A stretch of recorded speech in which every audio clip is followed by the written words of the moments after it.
ఎవరికి వారొక తీరు చివరికి ఏమవుతారు?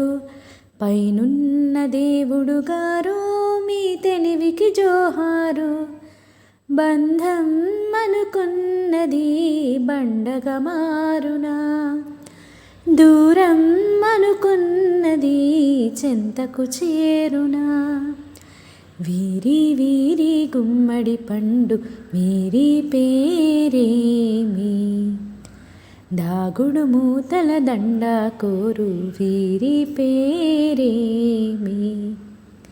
ఇది మనుషులు వాడే ఆట అనుకుంటారే అంతా, ఆ దేవుడు ఆడే ఆట అని తెలిసేదెప్పుడంట. అయ్యో ఈ ఆటకి అంతే లేదుగా, అయినా లోకానికి అలుపేరాదుగా. వీరి వీరి గుమ్మడి పండు వీరి పేరేమి, దాగుడు మూతల దండ కోరు వీరి పేరేమి.